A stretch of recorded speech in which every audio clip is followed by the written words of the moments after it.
What is AI? Artificial intelligence is the effort to create computers capable of intelligent behavior. It is a broad catch-all term, used to refer to everything from Siri to IBM's Watson to Google's DeepMind to Elon Musk's OpenAI and powerful technologies we have yet to invent. There are two kinds of AI, narrow AI and general AI. Narrow AI is basically a program to do simple tasks like translating, talking, understanding something, creating something new, doing given tasks, and making our life easier to live.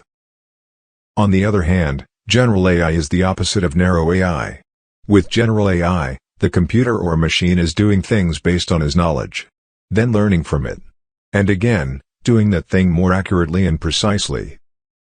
Though we have thinking about this as a threat, because in this way, they get more and more powerful every minute.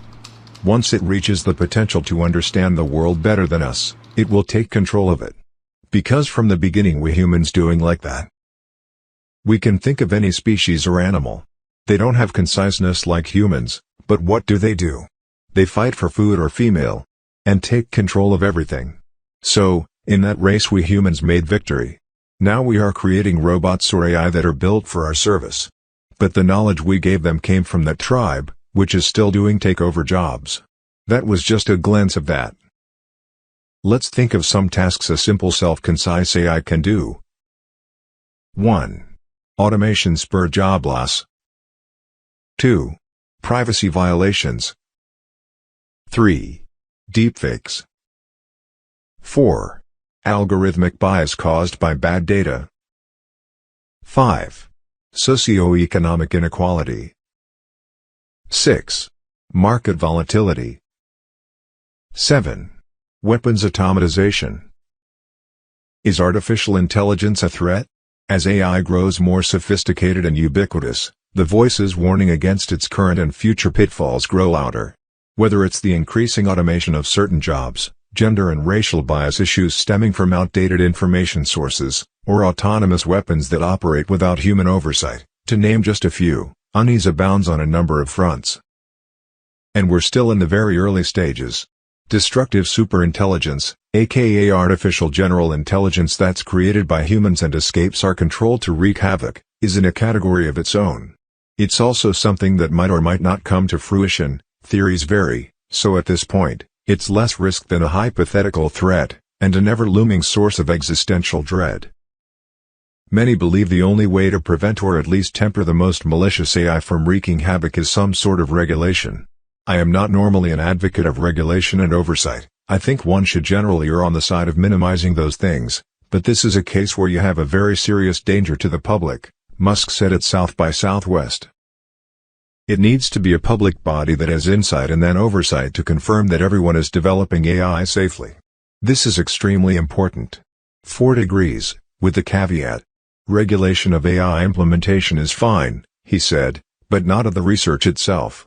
You regulate the way AI is used. He said it needs to be a public body that has insight and then oversight to confirm that everyone is developing AI safely. This is extremely important.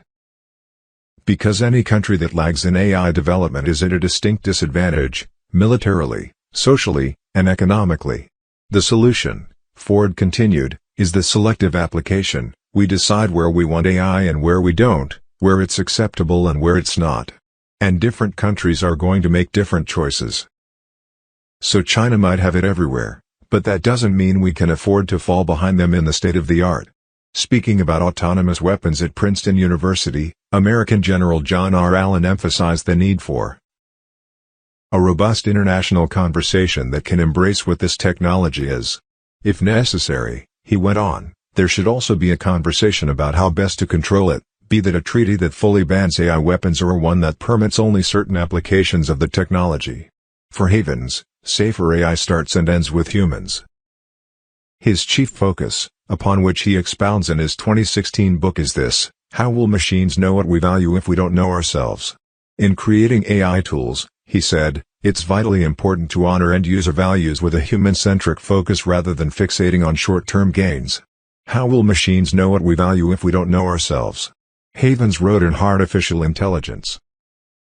But as a race, we've never faced the strong possibility that machines may become smarter than we are or be imbued with consciousness. This technological pinnacle is an important distinction to recognize, both to elevate the quest to honor humanity and to best define how AI can evolve it. That's why we need to be aware of which tasks we want to train machines to do in an informed manner. This involved individual as well as societal choice.